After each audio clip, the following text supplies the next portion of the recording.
Good afternoon. Welcome to TNC Radio.live. This is the Truckers Network Radio Show. And now here's your host, Shelley Johnson. Thank you, Tom. I appreciate that. Yes, this is the Truckers Network Radio Show on TNC Radio.live, where we offer the news, information, traffic, weather, sports, and entertainment our commercial drivers want and need. Every driver wants to perform his or her best. Sometimes that can be a challenge. Do you want to improve performance, reduce anxiety, and achieve excellence? There are ways to achieve this. Joseph Templin is a Kaizen stress reduction and performance expert. He's a former international Taekwondo champion and author of Everyday Excellence. He's got some great insight to help our driver listeners, so we asked him to be on the show today. Welcome, Joe. Thank you for being with us. Shelley, thank you. It's my pleasure. And hopefully my good buddy Flash Flood is listening someplace near Iowa. That'd be terrific. So before we start talking about performance and stress reduction and all the great insight you have, I thought maybe we could start with you describing your background. Sure. So my background is really diverse. My friends describe me as a human Swiss Army knife because Okay. I have so many different things that I've done. I started college at 13 because my parents said 12 was too young to start college. A couple years before that, actually, rewinding, I was severely asthmatic as a child, and at 10 years old, I died right there on the table, floated up, saw the light and all that. So that helps explain how I am like I am. My friends say I burn the candle at both ends and in the middle with a flamethrower, and that's a decent assessment. So I started college at 13. Ended up then going and working for the Department of Defense, doing research, went into finance, built a financial planning career. Along the way, I started doing martial arts as part of my recovery from being dead with asthma. Ended up winning an international championship eventually, but because of my sales career and my athletic career, I ended up studying psychology a lot. Performance psychology, sales psychology, and human potential. Ended up during COVID, when everything was shut down, I ran my first 2 ultra marathons, even though I hate running. And during that, I also wrote my book, which was Amazon's #1 new release in professional development, Everyday Excellence. Wow, that's amazing. College at 13, an after-death experience. Oh, my. So I think we got a couple of things we can talk about. Oh, yeah. That's a lot to process at 13, and going to college at 13, that's amazing in itself. Yeah, so it's a good thing that Doogie Howser came out a little while later because I would have been stuck with that nickname forever. Oh, did people call you Doogie? Okay. Luckily not, because that came out 5 or 6 years later. Okay. People actually ended up calling me Beavis a lot because, fire. Yes, Beavis and Butthead. That was a very popular show at the time. So did you know what you wanted to be at 13 when you went to college, or were you just driven after all of your experiences? How did all of this? I was highly driven, and I wanted to be a physicist and eventually be a consultant and an author. So I guess I fulfilled a lot of that. Wow. But I never ended up building my death ray to try and take over the world. You want to make a death ray. Okay. Well, all 13-year-old boys want to make a death sure. ray and be an evil mad scientist. Right. Absolutely. But, when I worked for the Department of Defense, I did work on high-energy optoelectronics. So I guess I did build a death ray in some ways. Okay. So what did you do for the Department of Defense? So the entire reason why we can have streaming movies and all that is because the background in the U.S. telecommunications system is an all-optical network. So basically light pipes that lasers carrying information are shot down. And that's why I ended up working on it. Okay. Makes sense. It's all because I saw Star Wars roughly when I was 5 years old, right after it came out. And I was fascinated by the lasers and all that. So that probably also led to my martial arts career, too. Makes sense. So I would imagine that you have always been very driven, performance driven. You got into Taekwondo, which probably gave you even more discipline.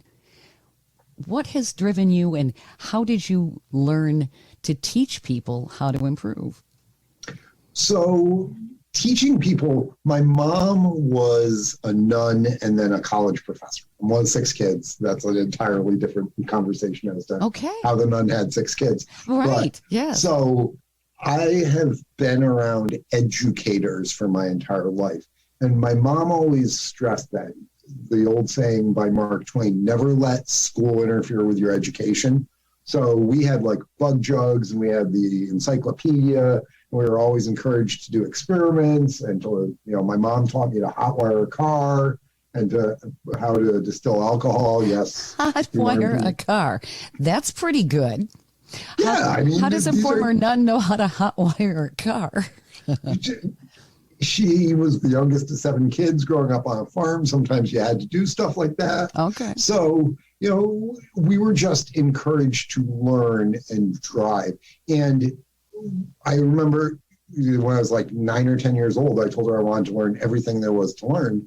And she's like, okay, well, you better get to work. So it was one of those things we were encouraged to become the best that we could be, whether it was in music or sports or learning or cooking or all of these different components of our lives. And so being one of 6 kids, and I had like 40 cousins, like I said, a big Irish farm family, there was always challenge. There was always somebody bigger, stronger, better. And so you had to learn to work harder, to work smarter, to think differently, to outperform. And so that was encouraged early on. And I had a couple of good teachers when I was relatively young who instilled the love of challenging. Making me read stuff that was well beyond my capacity at that point, saying you can do better in school, pushing me athletically. And so it became ingrained early on of doing the best that you can always. And that is something that I've carried forward. In fact, with my own kids, I tell them I don't care about their grades. I care about 2 things, effort and attitude. And so if you have strong effort and strong attitude, good attitude, you can be successful even if you're not naturally talented in something. So did you find school boring early on? Extremely, in a lot of ways. Yeah. And a smart kid bored is a bad thing, as my 15-year-old son has shown me recently. I remember being bored and running around the room and telling the other kids how to do their homework and what they were supposed to. I ended up sitting out in the hallway quite a bit, too. Yeah, and that's what happens. Or, I remember that in physics class, I ended up figuring out that I could blow out the entire wing of the building, electronics, and so did so because I could. Oh, my.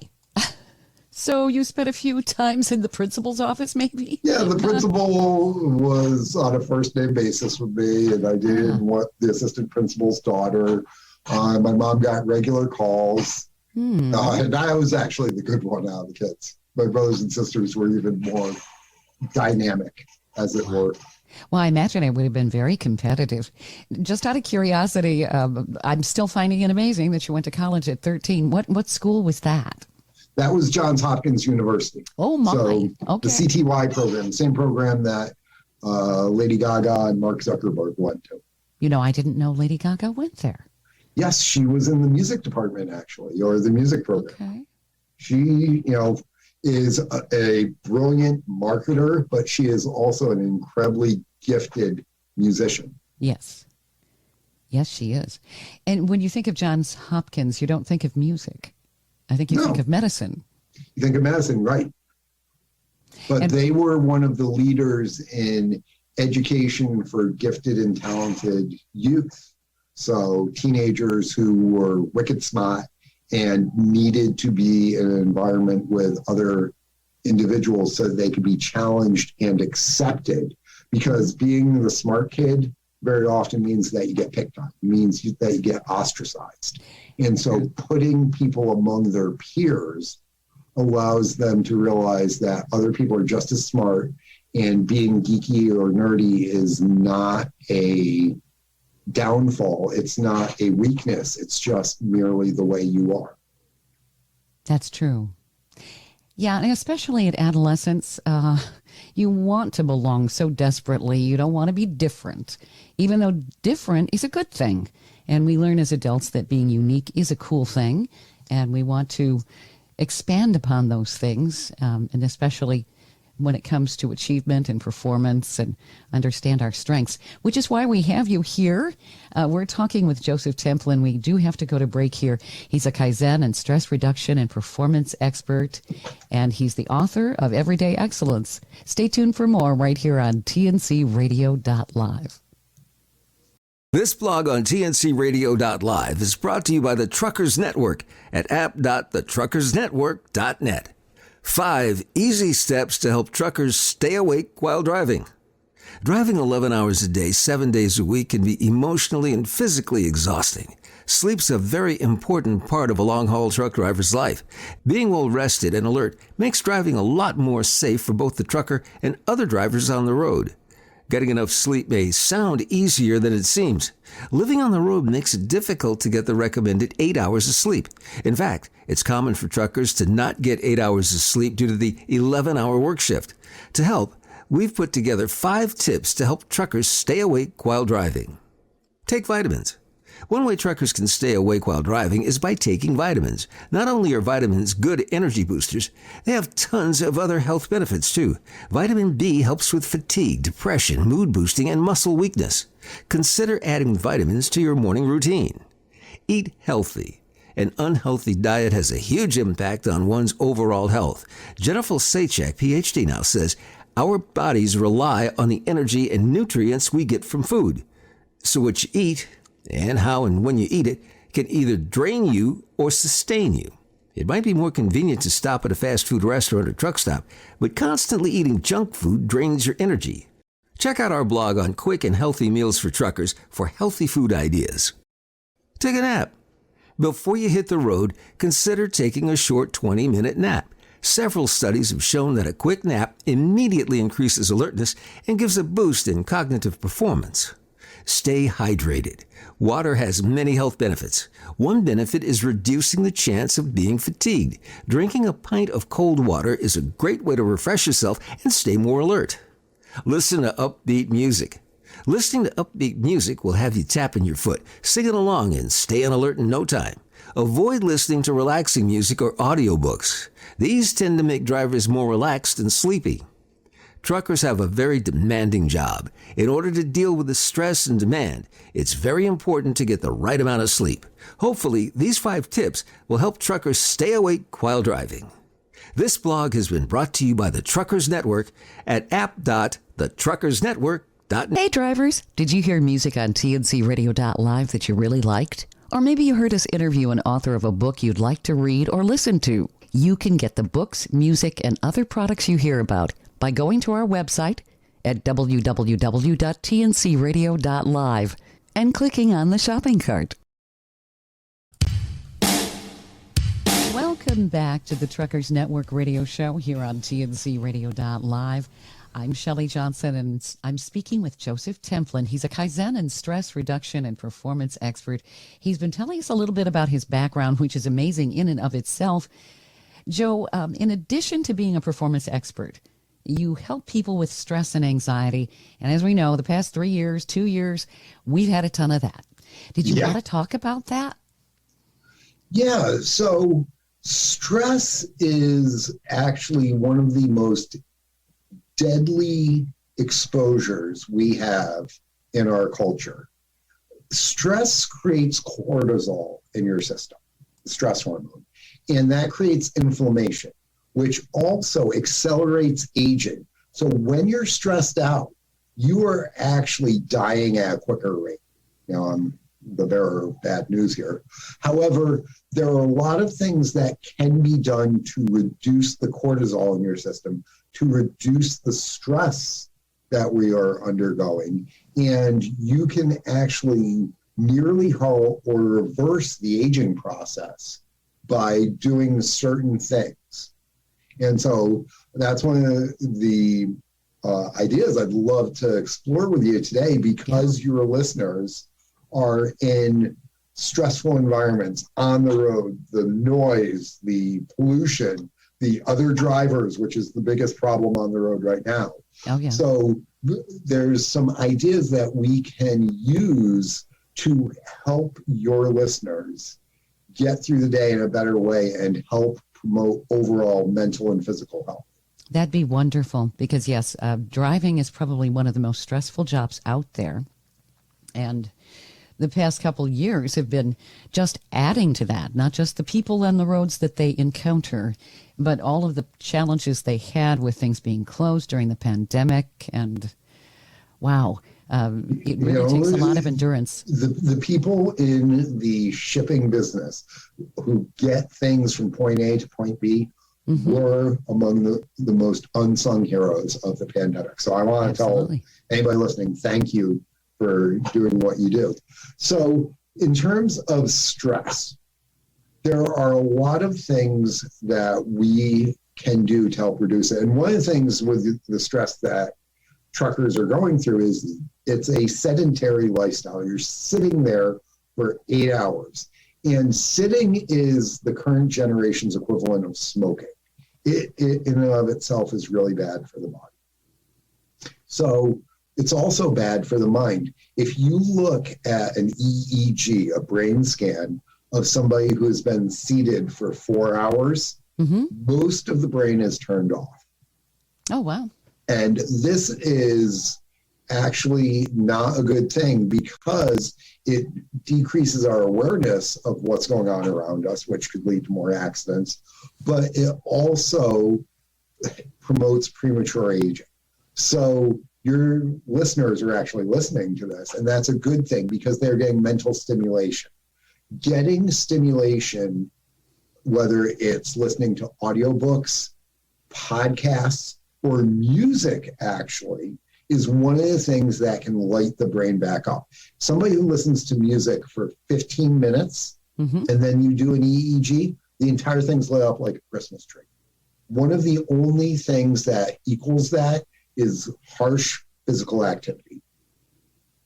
Interesting. So hard physical activity for 15 minutes before you get in the truck in the morning, when you take a break, and later in the day when you're done, if you can get 15 to 30 minutes of cardiovascular to the point where you're almost sweating, those will help alleviate stress tremendously.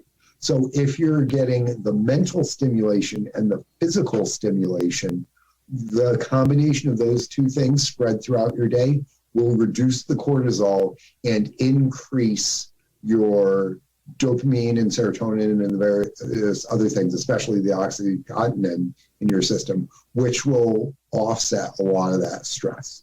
So try and make your time productive by learning, by exposing yourself to new ideas, by stretching your mind. And one area that I didn't talk about, as martial artists, we talk about mind, body, and spirit. It's the spiritual thing. If you meditate, that can actually light up your brain in a lot of ways too, but it also reduces the stress directly by forcing you to learn to breathe. So if you can add some of that in throughout your day, don't close your eyes while you're driving, obviously, take deep breaths, but focus on your breathing. Breathe from your diaphragm, belly breathing while you're on the road. That's something that you can do. 5 deep breaths will reduce your heart rate by 5 or 10 beats per minute, which can have some direct measurable stress reduction results. Can people actually measure their cortisol levels so they know if this is working? Or it's not something that you can directly easily test without blood testing, but it is the sort of thing that you can feel the effect. The flush that we get, our skin gets a little pink and hot, especially if you're Irish like I am, is reflective of a raised heart rate, which, depending on the situation, could be from physical activity or from stress. So if you're loading or unloading, you're going through physical stress, and that is probably why your heart's raised. If you're sitting in traffic and you can feel your blood boiling and you're swearing, that is probably from cortisol. Yeah, that's not a good heart rate increase when you're stressed out like that and cussing out the other drivers. So, having a stress ball that you can play with and squeeze it and say all sorts of horrible things about that stupid driver or whatever, you squeeze it for a couple of minutes. That's good. Blasting loud rock music and screaming along with the lyrics very poorly like I would. That is something that if you do it occasionally. Remember in like the 1980s and 90s, there were the various keychains with like machine guns and laser beams and stuff like that.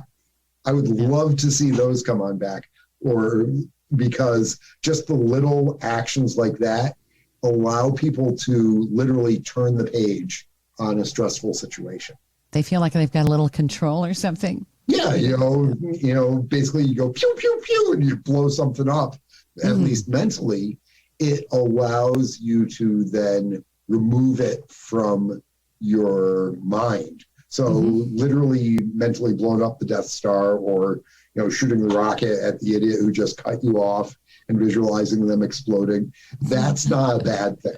Okay. So how do drivers deal with anxiety? So anxiety in a lot of ways comes about because reality is disconnected from expectation. So I'm a special needs parent, and so I've had to deal with this in a lot of ways because you expect your kids to actually get their shoes on and get things done and all this. And when that doesn't happen, you're like, oh, we're going to be late. I'm running behind. I got to get to the office. And you can feel the stress building up and you can feel the anxiety of, ugh. So one of the things is drivers have to go to a loading dock. They have to, be able to unload or load or what have you.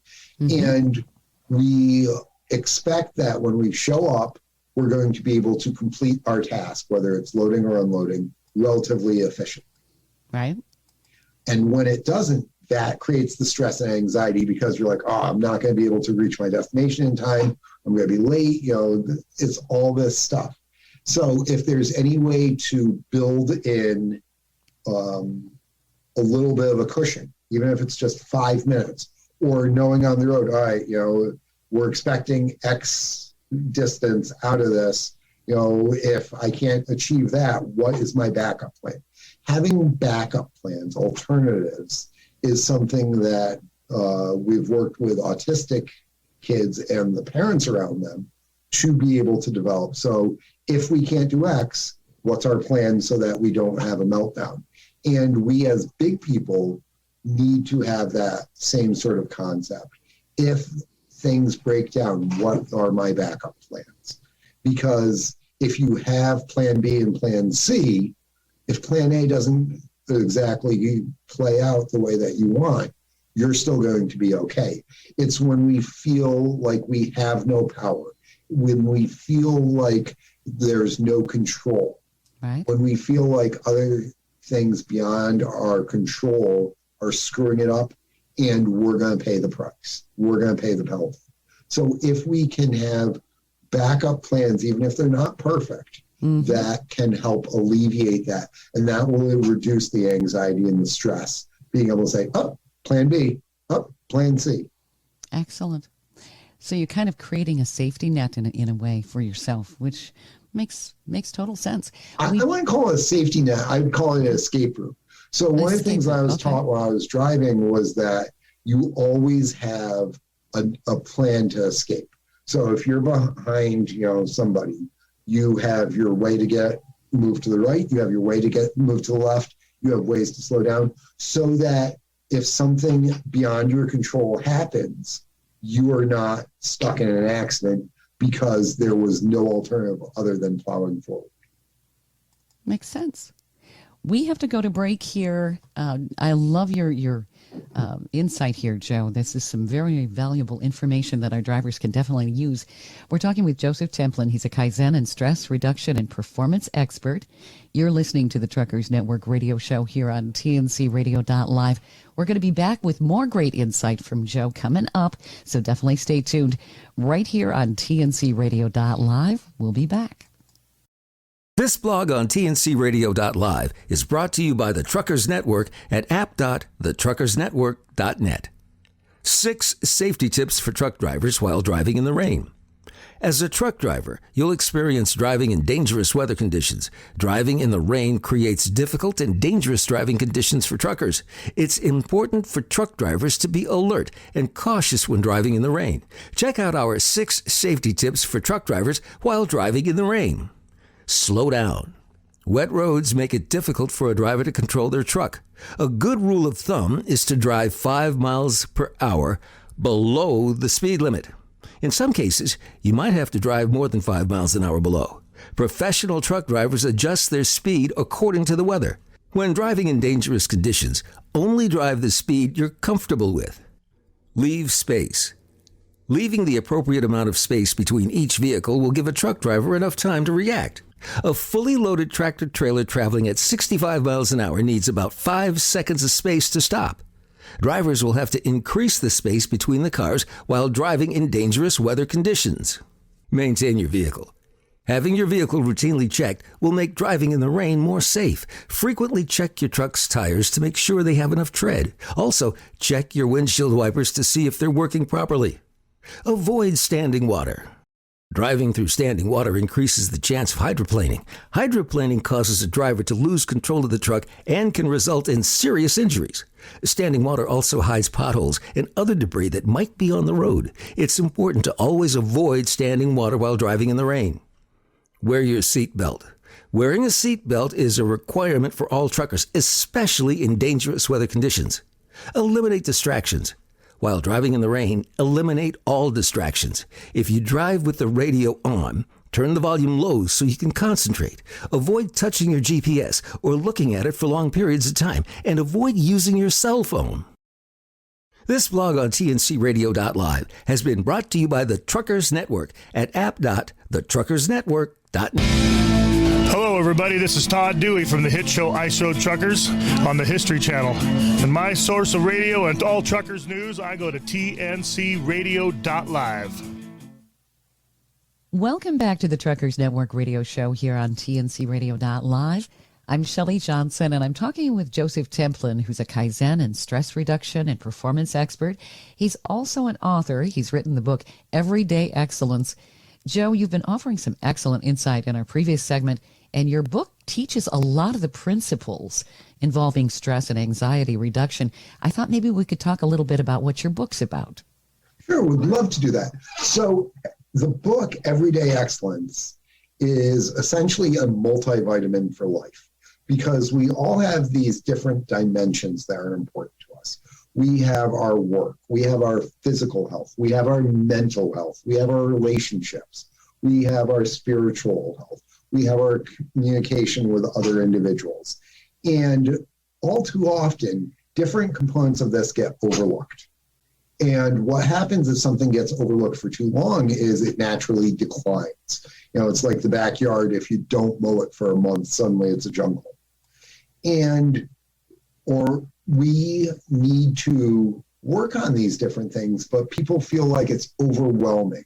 You know, they don't want to read a book that's 700 pages and have to implement all these big changes. So what Everyday Excellence is, it as a multivitamin, is you take it every day. It takes 1 to 3 minutes to read that day's particular page.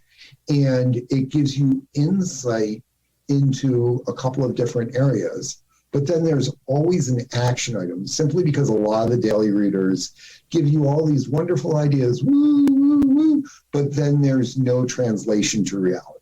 Mm-hmm. And so by having an action item, it makes us actually apply the concepts. And I read my book every single morning. I get up at 4:30 in the morning, and the first thing that I do is I sit down and I write for a couple of minutes, whatever was in my brain, but then I read. And I read a couple of different things, including this, and actually take that action item. And sometimes they're not easy. So, you know, you said your birthday, Shelley, was February 25th. Uh-huh. So the quote from that day is from Eugene Ionesco. And the quote is, "It is not the answer that enlightens, but the question." That kind of fits me. I was full of questions as a child. Yeah. And questioning leads to an open mentality. It's a growth mindset. Dr. Carol Dweck investigated this, and she's like, only about 40% of adults have a growth mindset. But if you look, every single child does. I mean, a baby learning to crawl and then walk does not give up because they failed 5 times. They just keep going and trying and learning. And having that mentality is what allows them to learn to speak, to tie their shoes, to ride a bike, to make new friends, to discover that they like tacos. So this is the sort of mindset that we as big people should be embracing. Okay? And a further quote within that day is from Og Mandino: take the attitude of the student. Never be too big to ask questions. Never know too much to learn something new. And so one of the things I try and do is I try and learn something new every single day. And having that mindset of the world is this beautiful, amazing place that's full of new ideas and adventures keeps a youthful mindset, and it allows us to grow and continue to be flexible. It helps increase something called neuroplasticity, where your brain's constantly rewiring itself, and it leads to greater enjoyment, which reduces your stress, reduces your anxiety. So we discussed that in a couple of different ways. And then the action item for that day is today, ask 10 questions that you normally wouldn't ask. Try for at least one of each of the 4 W's in the H: who, what, when, where, why, how.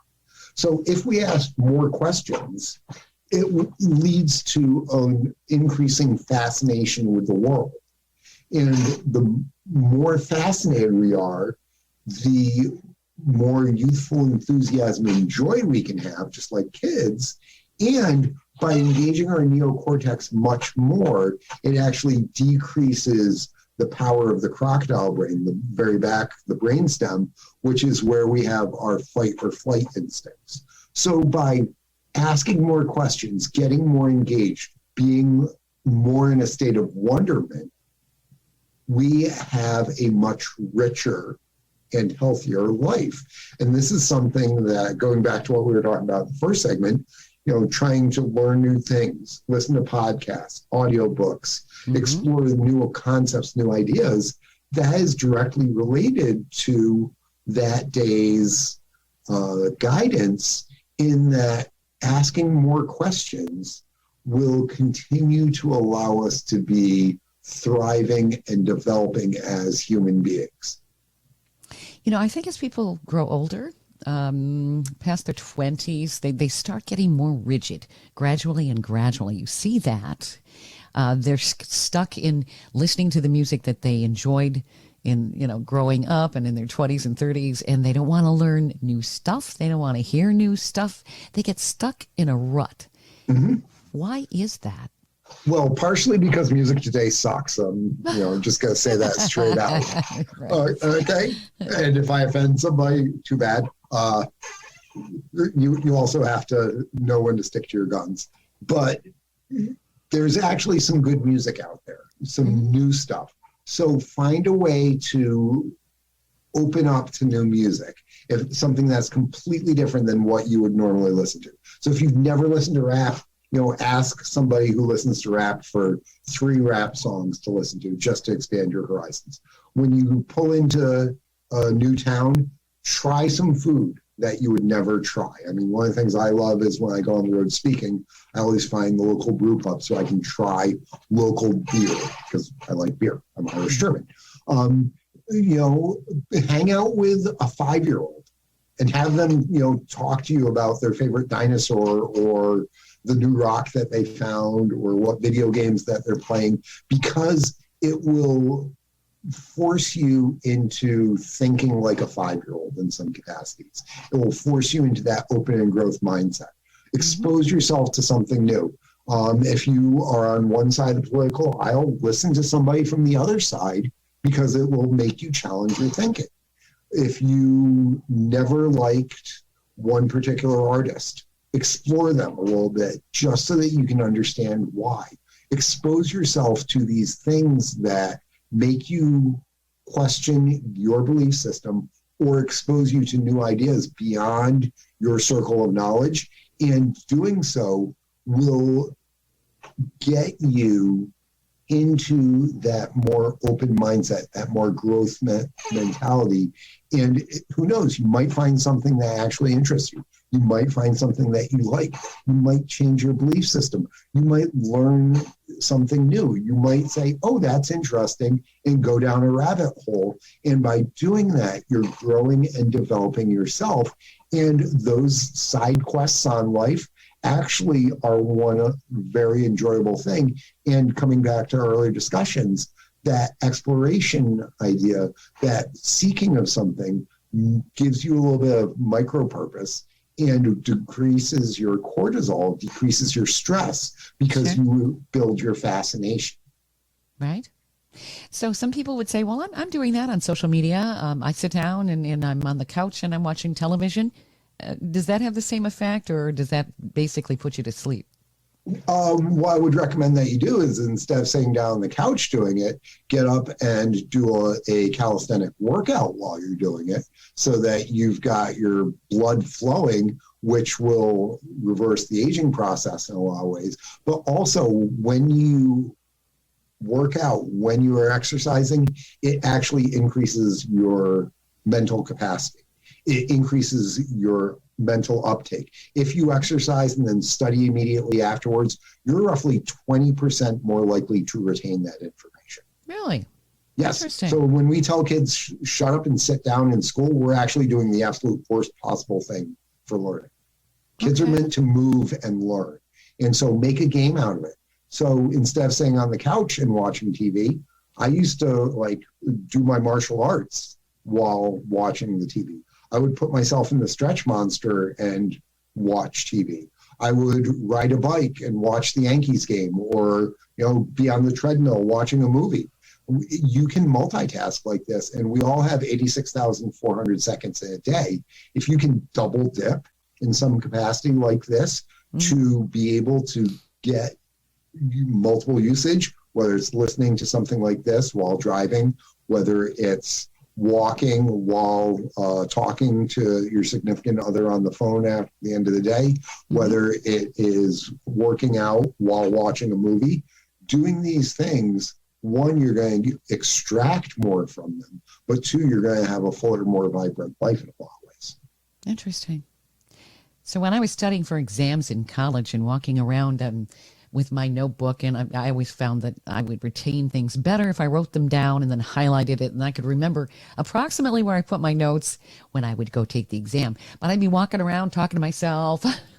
Yeah, you were actually probably having a 50% greater retention rate because you were using multiple different ways. Interesting. And nobody told me that. Especially but you discovered it yourself, which is very good meta awareness. Plus, if it was a really boring class, I couldn't just sit there. I would want to fall asleep. Hey, I studied for my CFP exam while getting ready for my first marathon. So I would run on the treadmill at 5 o'clock in the morning in upstate New York while listening to tax code on my headset. Oh, yeah. That's exciting stuff, huh? Yeah. But you know what? My retention on it was incredibly good, and I was able to get through the exam.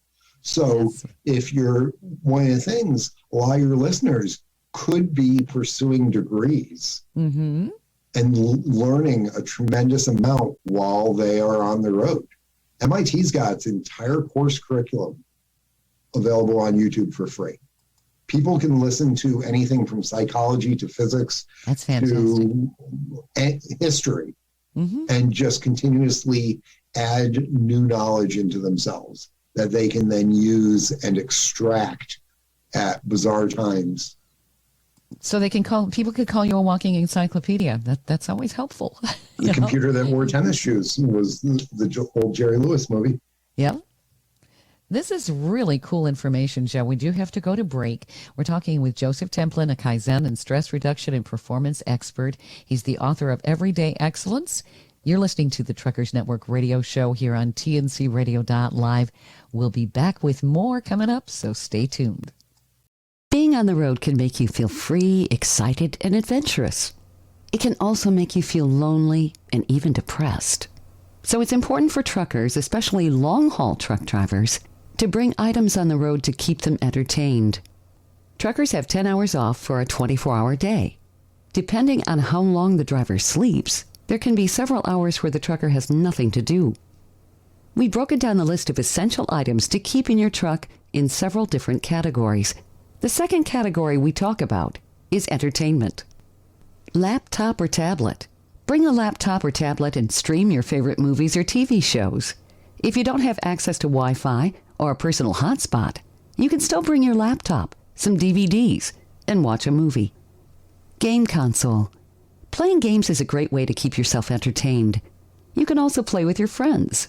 Bring your Xbox or PlayStation and set up your own gaming station in the cab of your truck. Puzzles, crosswords, or cards. If gaming or watching movies don't interest you, bring some puzzles or crosswords to solve. You can also get a deck of cards and play games like Solitaire, March Same Rank, Devil's Grip, Klondike. Books. Reading books is a great way to pass time and improve brain connectivity.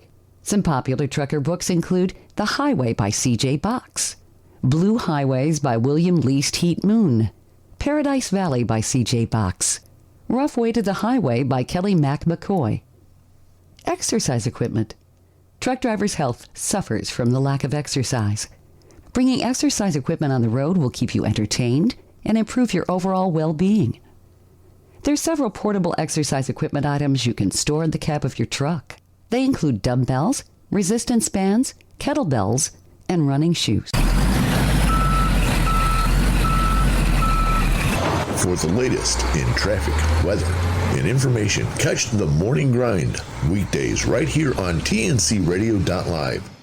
Welcome back to the Truckers Network radio show on tncradio.live. I'm Shelley Johnson, and we're talking with Joseph Templin, who's a Kaizen and stress reduction and performance expert. He's also the author of Everyday Excellence. Joe, you've got some fascinating information you've been sharing, and your insight's incredible.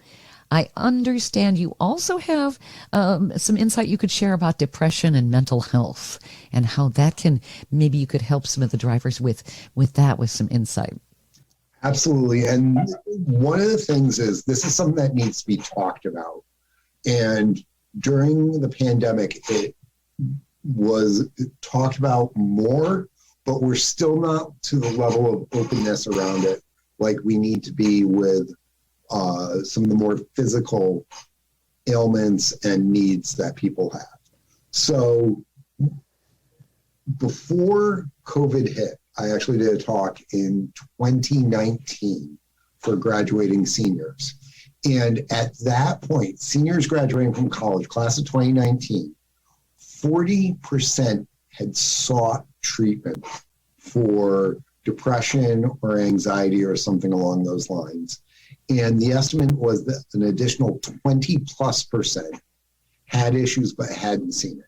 So even before the pandemic, we were seeing a majority of people within this cohort that were aware that they needed help and were willing to discuss it.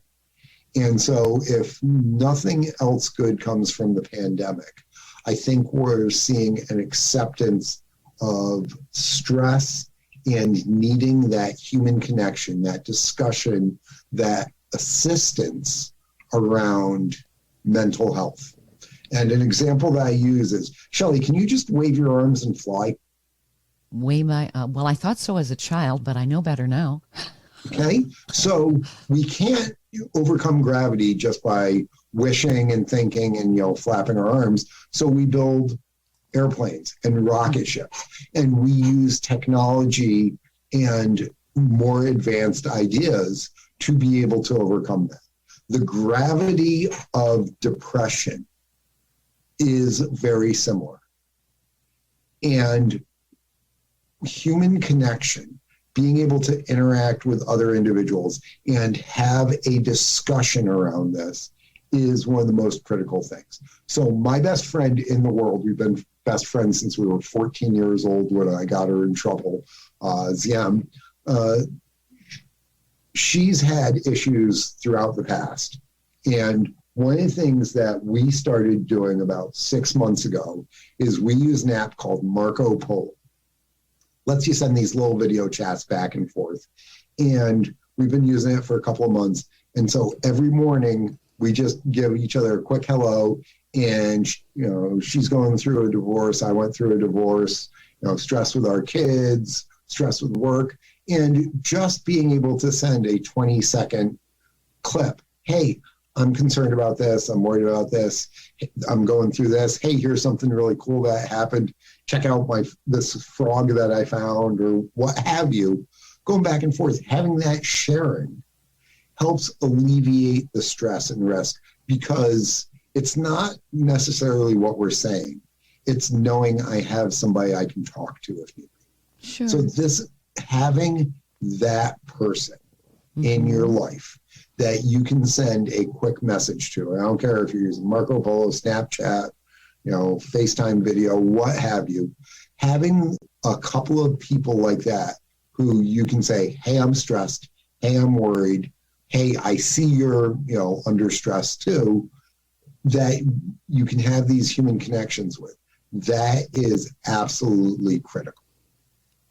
And it took my best friend decades to be willing to let her guard down enough to admit it. And there's an old Zen saying that a brave man or a strong man knows how to be weak, knows how to be vulnerable.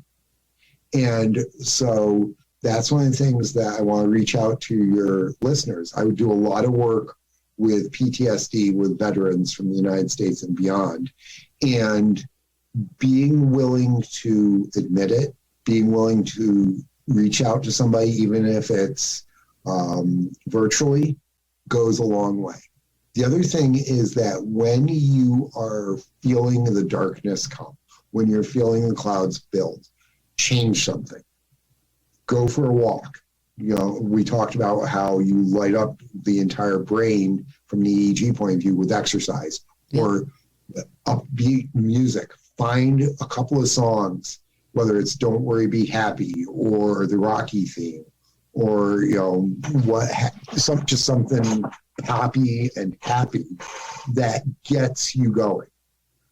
Don't be afraid to tap into those sort of things. And one of the most important things is to change your scenario. I understand that being in the vehicle, it could be a little difficult for this. But we had a client that I was consulting with Dr. Johan Stolk from the Dutch Marines. He did a ton of work with PTSD individuals, that all too often people would sit in the same chair and look at the same photos or the same view out the window day after day, and they would sink into depression. And so what we made them do is that chair that they associated with the depression, burn it, get rid of it. Okay. So you can't necessarily burn your vehicle because you get in trouble and the insurance company will get upset. But, can you change it? Can you change your steering wheel? If you got something hanging from the mirror, change it, alter it, listen to different music, change the perception, different colors, dress completely differently for a couple of days than you normally would. Do something to break the routine. And some people get so stuck in a rut in that way, which is amazing. Yeah. I mean, one of my friends pointed out, hey, dude, you're getting into a rut. And so I changed up my workout routine. I changed the music that I was listening to for a few days. I altered my diet, it doesn't have to be long, just for 2 or 3 days, just to almost give that slap to the face, that radical, okay, let's do something. It's a reset. It's a eureka moment. Uh-huh. And when you think about it, isn't that what children do? I mean, one of the reasons the kids zone out or run around the room or are disruptive in class, they're bored. They don't want the same stuff. Yeah. It isn't good for the brain. So apparently they know something adults don't. We forget so many of the important lessons of childhood. Uh-huh. I mean, I was talking with a community leader last week, and he said that you could take a kid and drop him in New York City, Zimbabwe, or on the moon, and within 10 minutes, any kid will find a friend, a game, and a snack. Yeah. So, when you're on the road and you like pull into a place to eat, instead of sitting there and just eating on your own, sit on the counter and talk to the people to your right or your left. Right. Ask them a question. Hey, what are you doing? What's up? What new thing have you found or discovered? What book are you reading? Right. Interact with somebody, even if, like in Fight Club, it's a single-serving, disposable friendship. That 15, 20 minutes, you might learn something new. You might discover something. You might actually make a friend that you can stay in contact with. But it's going to disrupt your negative trend behavior that you're on. Good points. Oh, my goodness. You have some terrific insight here, Joe. I want people to know where they can find your book, and if they want to reach out to you, where they can do that, because you've got all kinds of information I don't think a lot of people are thinking about. So they can find the book on Amazon, obviously, Barnes & Noble, any place where books are sold. They can also find it on my website, which is Everyday-Excellence. That's Everyday-Excellence. And that's a good resource because 6 days a week I put up a microblog. So it takes 1 to 2 minutes to read. So a quick shot of information. And they go up early o'clock East Coast time. So even if you're on the road before the sun's up, you can find that stuff. There's also a section where I put links to all the podcasts. So I literally think there's probably about 25 hours of content there people can listen to while they're on the road. And through the website, they can always reach out to me and make comments or ask questions. Excellent. What is the website again, Joe? Everyday-excellence.com. Wow. You are a wealth of information. This has been fascinating. I think you've given people some food for thought, which is what they need. You know what? My job is to help other people to make their life better, to help them unlock more of their excellence. So if I've done that for your listeners, then I thank you for the opportunity to reach out and make other people's lives better. Well, thank you, and I appreciate you being on the show. We've been talking with Joseph Templin, and he's the author of Everyday Excellence. You've been listening to the Truckers Network radio show here on TNCRadio.live. I'm Shelley Johnson. We've got the Evening Surge coming up, so definitely stay tuned right here on TNCRadio.live. Thank you for listening to another great interview on TNCRadio.live and the Truckers Network radio show. All of the material you hear on TNCRadio.live on our website, our broadcasts, or our podcasts are copyrighted. There can be no distribution without the express consent of TNCRadio.live and its partners. For inquiries, write us at info@tncradio.live. And don't forget to subscribe to the podcast of the Truckers Network radio show.